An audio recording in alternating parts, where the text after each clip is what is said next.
And we're back with more exciting adventures of the Incredible Hokes. I am Chris. I'm Mark. You didn't do a dramatic. I am Mark. Well, you were the flamboyant and I'm the straight man, that kind of a thing. A flamboyant. I was going to let you shine in that moment. I see. Yeah. Well, speaking of shine, introduce our topic. Hey, NFL Midseason report. That should be fun, right? Which for us actually means only Titans and Cowboys. It was not, to be honest, it's like not even really an NFL. We don't really care about two teams. Well, I have some general thoughts I could throw out there. There's that. Yes, that's true. By the way, general thoughts, we just leap right into this. I know that the owners went to these refs and said, hey, here are the rules, and we've made some changes. So I know the refs are doing their job. They're supposed to be throwing all these flags and stuff. But I've seen too many games this year where it's like every play, there's like a flag. It just totally kills any kind of momentum that you have and getting to it. You lose interest. After so many stoppages in play, you're like, I know the refs are just doing what they're told to do. And if they see it, they're throwing the flag. But absolutely, this is not the game I fell in love with, 30 years plus ago. Right. This has like become a micromanaged cluster mess. Well, Your thoughts? Well, I know that they're cracking down because they've fined a bunch of players who've said things publicly about the officiating. But, in the Titans-Jaguars game, Brady, it was a Thursday night game, Brady said, let us play in a tweet. And next thing you know, miraculously in the second half, there's no more holding calls. So there's something to be said for if the right leadership would say something, that there would be. Right. Because I don't think all of a sudden, miraculously, the Titans and Jaguars just stopped holding. Well, I've heard former NFL players say if you wanted to, you could call a holding call on every play. Yeah. There's technically an infraction on every play. Right. Yeah. I mean, you're talking about human beings moving at fast speed. Mm-hmm. You're going to pull what you shouldn't pull and tug. And we're looking for the egregious stuff is what we're looking for. Not for like, okay, I'm done. Don't throw a flag on that. But I might rank it like that. Throw that flag. Right. I don't know what fixes it. I mean, you're talking about humans. I mean, I've heard people say, well, make the refs full time. I mean, what are they going to do? I don't know what they're going to do the rest of the year that makes... I don't know how that fixes things because... No, it doesn't fix anything. I don't know if... So because in March, they're studying film, they're better refs in October for reffing? I don't know about that. I just see that there more flags are being thrown, and there's certainly, I've never seen a year where this many games have gone by, and I'm seeing offensive pass interference. Mm-hmm. Have you seen a lot of that this year? I've never seen this many flags on that. Yeah, that's quite. That's what we call it. No, one thing somebody tweeted. I don't know where I saw it. It was somebody's tweet. They said they ought to make holding on offense just 5 yards and not the 10 yards because right now it's like a damning play. Oh yeah, a holding call on offense being 10 yards. Yeah, get ready to punt. Is damning. Yeah. So. Somebody said make it 5 yards. Like that's actually a great idea. I like that idea. I do. It would take a lot of the oh shitness out of it. I mean, you still even make it loss it down would be better than the 10 yard. Yeah. But anyway, on to Cowboys and Titans. Yeah, you want to start with Titans first. Well, they picked up change at the quarterback. They picked up the year where they left off, which was underperforming. I know it's only one game in as of this recording. We're only one game in of the Tannehill experiment. Mm-hmm. Mariota is part of the problem. Let's just get that out of the way. He is part of the problem. Is he all the problem? No, but he shorts. I don't know how many throws. Or wild and wide and everything else. He's not making the easy throws. And there's a lot of sacks that He could have got rid of the ball. He could have. I'm like, why did you take that long to make a decision? And Tannehill comes in, and just by being decisive, we got a battery warning. We're fine for a little bit.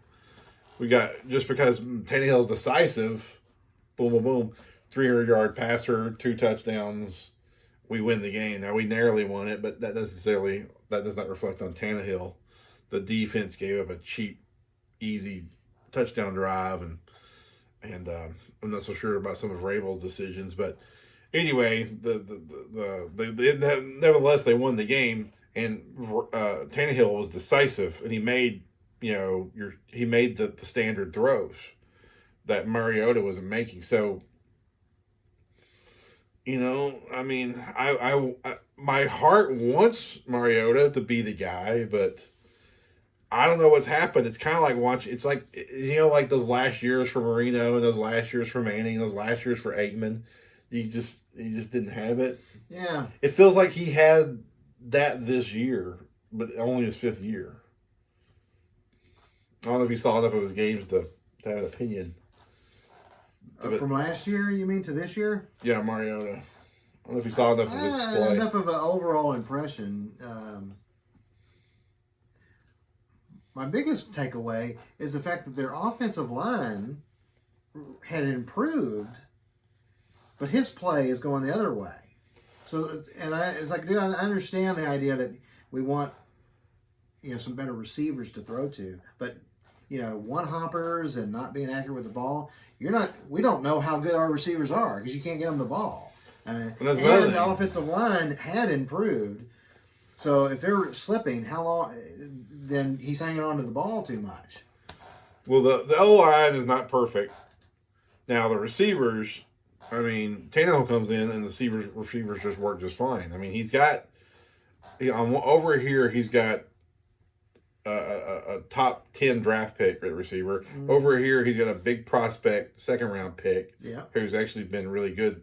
He's got a high-dollar free agent.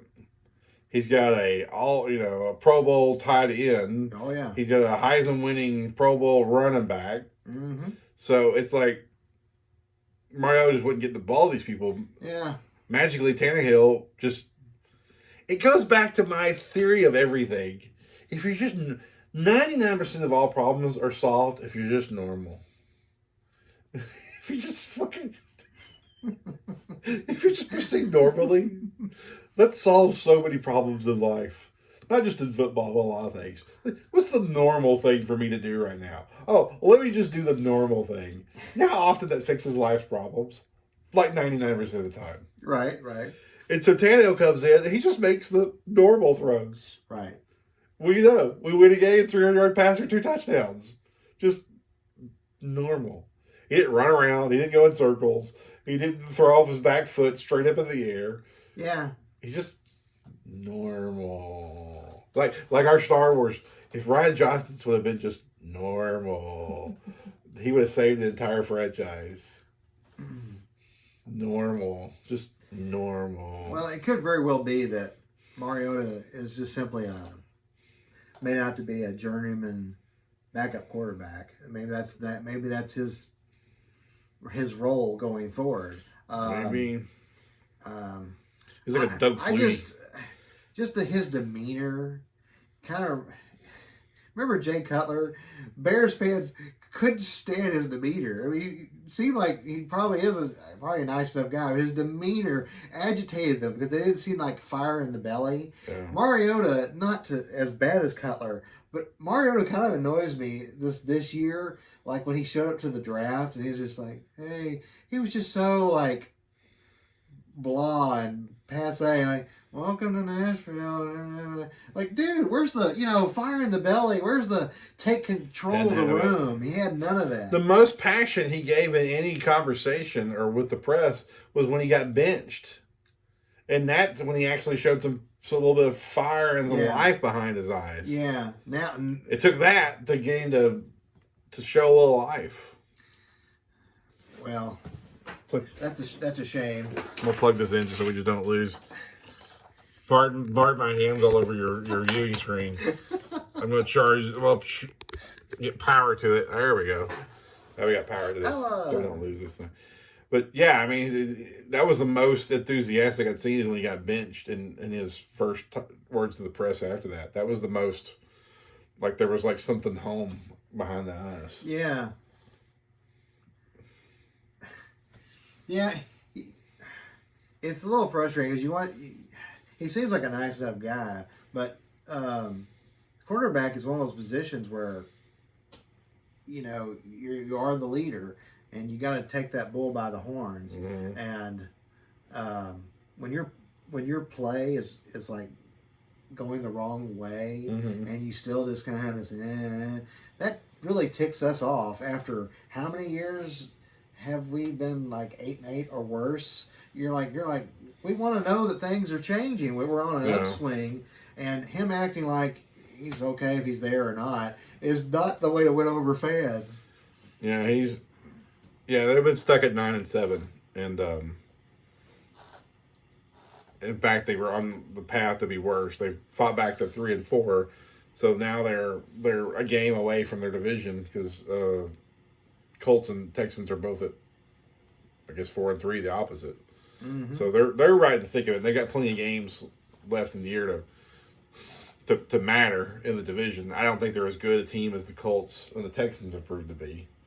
But I mean, they're once again there's going 2-5 would have been deadly. 3-4 keeps them relevant. Yeah.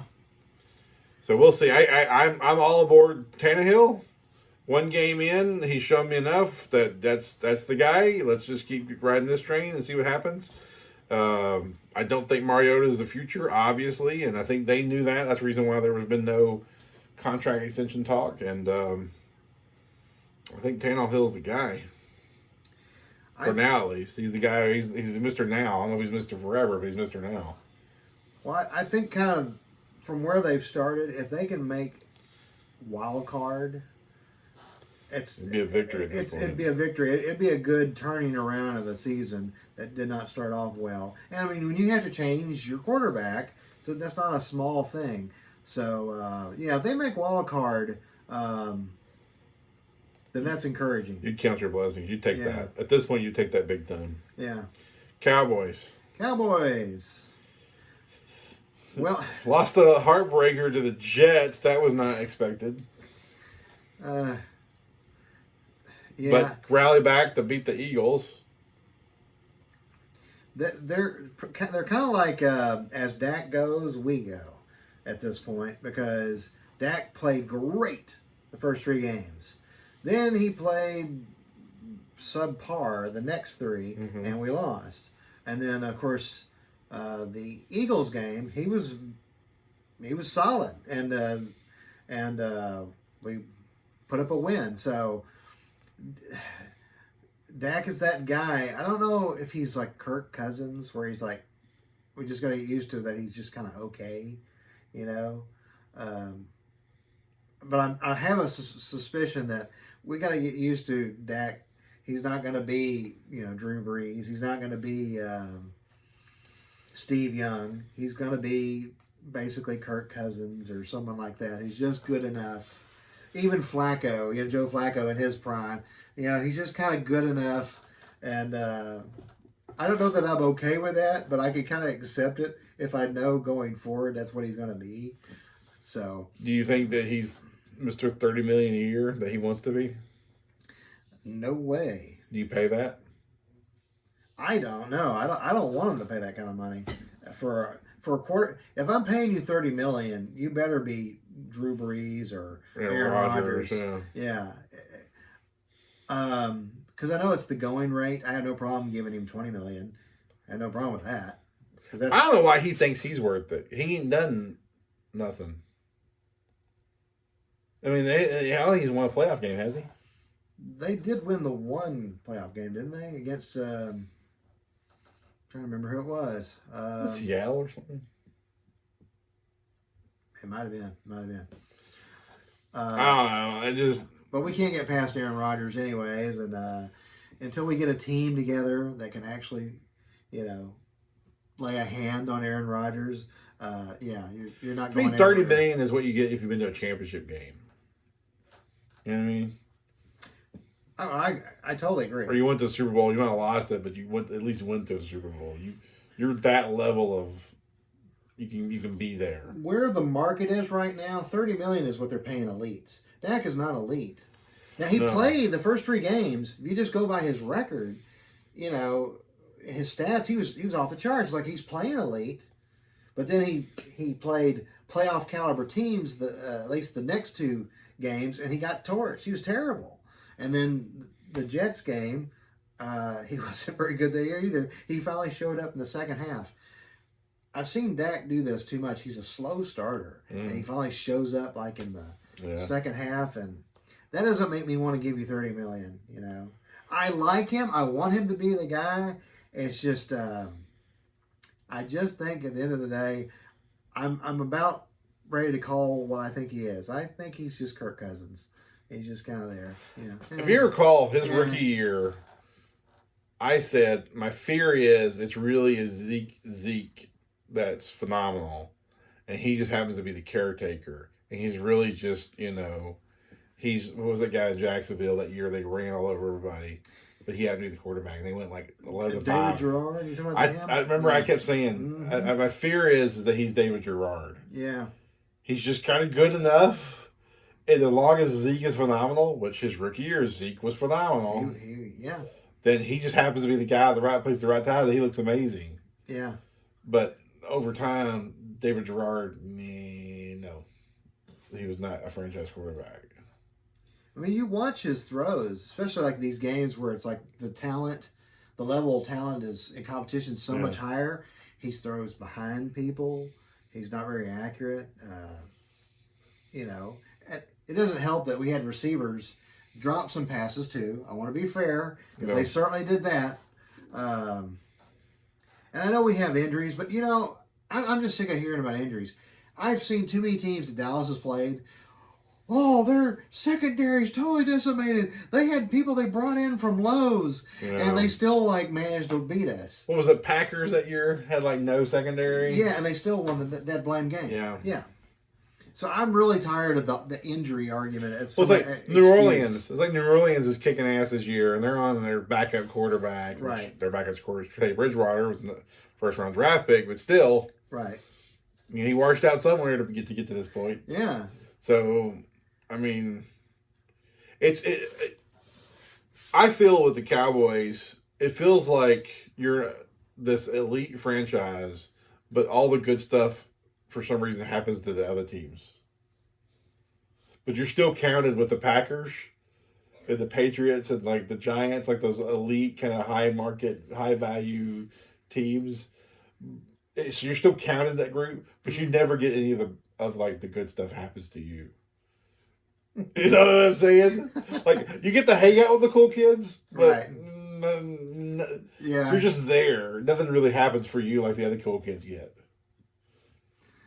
Does that make sense? Well, it feels like that's what's been happening the last 20 years. The Titans don't get to hang with the cool kids. We're middle bottom. We're always the middle. In fact, even like on valuation, we're always in the middle. So Titans are always the middle of everything. Mm-hmm.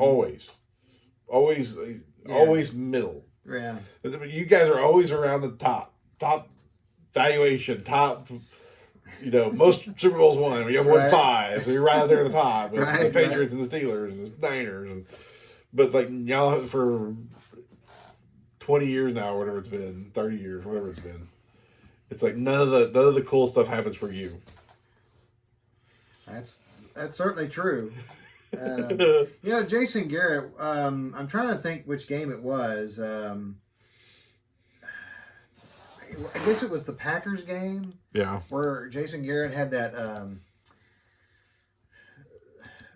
that penalty called against him. Yeah. Where he lost his temper with that ref or whatnot. Right. You know, you'd like to have a situation where your coach, who is kind of infamously stiff publicly, passionless publicly, and if he's eventually finally going to blow his top and show some passion and some anger and get whatever, you'd like it to be after some moment that really spurs us, and not like a they They didn't call that holding call. It's like, no. Run out like, Dak, you overthrew that guy. Something that really matters. You attack a star player, and that's how you make a difference. I remember Jimmy Johnson went to Charles Haley at halftime when it was that first season he joined the club, and it was I want to say it was mid-season, and Haley was not playing particularly with any kind of passion. Yeah. And he saw the whole team was kind of lackadaisical. So Jimmy Johnson, being the psychologist he was, he went right after, Haley. Got in his face, chewed him out, and they're just, you're phoning it in, all that kind of stuff. And Haley got mad. Came out second half, like 3 sacks, and just totally kicked ass. And the rest of the team, like, oh, well, we better start playing. That's what coaching, you have to have that extra intangible element for head coaching sometimes. And I don't see that. And I think for the Titans and Cowboys both to get out of this kind of 8-8, you need this extra element where you pick your moment and you do something to give the team a jolt. They played inspired football, the Cowboys did, Sunday night against the Eagles. They did. But it's like, you should get that every week. Why did it take an 0-3 whatever and then Doug Peterson making a comment that made him mad? It's like, that's so stupid. Yeah. You can't stay geeked up all the time in anything you do. You can't be. There's going to be you can't be a cop and just every day. Yeah, this is the day I saved the city. You can't always be just like geeked out every time, all the time. So at some point, the professionalism and the habits have to be there to make. Jimmy Johnson was great at inspiring, but on a daily basis, they formed good habits. Yeah, they had good foundation. Fatigue makes cowards of us all is the quote he would use, which he got from somebody else. I'm not really sure where that quote really originated from, but it wasn't Jimmy Johnson's quote, but it was definitely his motto that he adopted. Sure. Fatigue makes cowards of us all. So they ran more, they lifted heavier and everything else because on game day they would have more wind. They would just be stronger, better, faster, longer. Mm-hmm. Yeah. And so like there's definitely a lot of bad habits, but also in the coach's defense, the collective bargaining agreement, hinders a lot of those type of things. I don't think Jimmy Johnson could be a coach in this era doing what he did because they're limited on some of the contact drills and things like that. So all that to say, I'm not defending Garrett, but I think Garrett is on the other end of the spectrum from Jimmy Johnson. It's like, well, where can he be? Because where he is a cut that. Where can we get Garrett? Yeah. But I don't think he doesn't have it in him. It's just not who he is.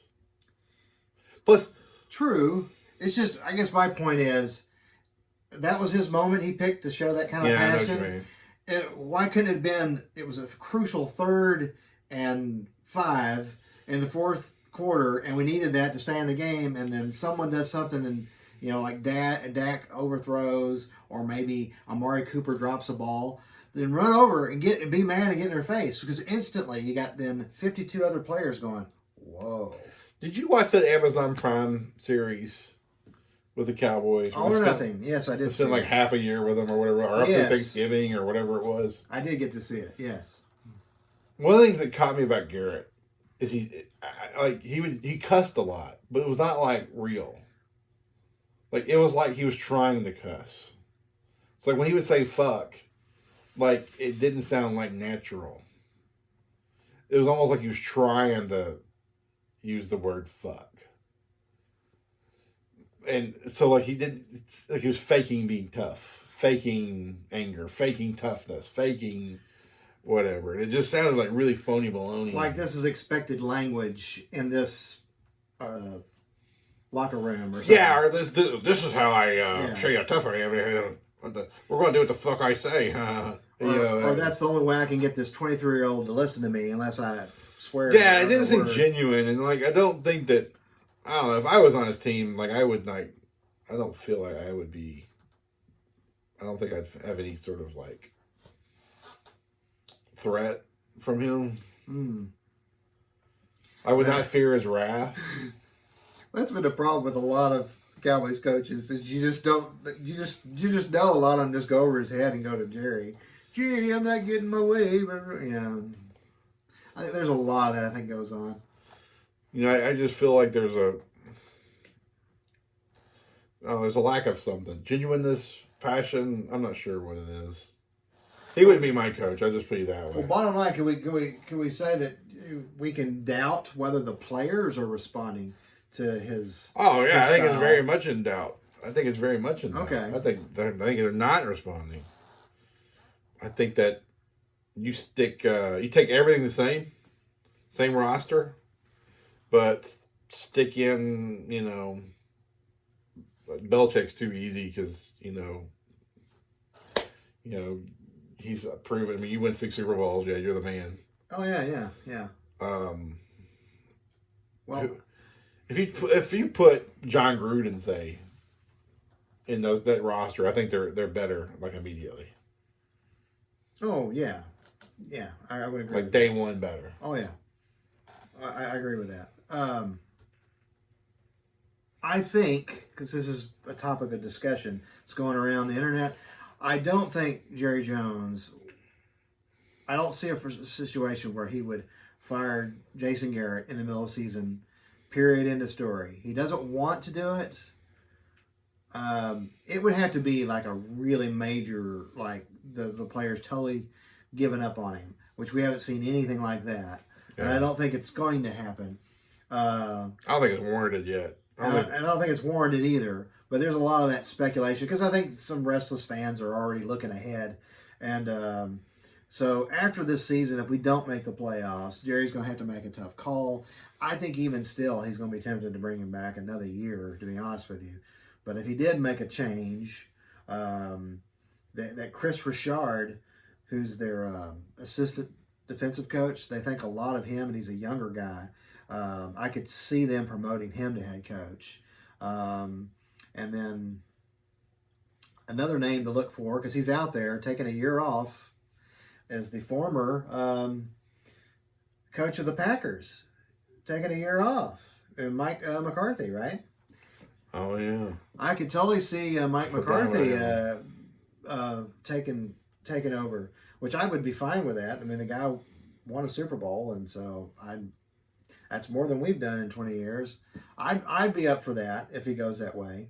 So there's two names to think about. Sure do miss the days where Jerry would make the bold statement with Jimmy and then Bill Parcells. I wish he could make another bold statement. And what if he got Nick Saban? I mean, come on. I would love to see a Jerry, because Jerry ain't long for this earth. He's closer to the end than the beginning. Right. I'd like to see him make one big more ballsy move. Yeah, we're running Nick Saban here. We gave him $200 million on a 10-year contract. That would be like the biggest move I think the Cowboys could make in terms of a coaching splash, based on the layout as it is today. If he was to get Nick Saban, it would be a humongous deal.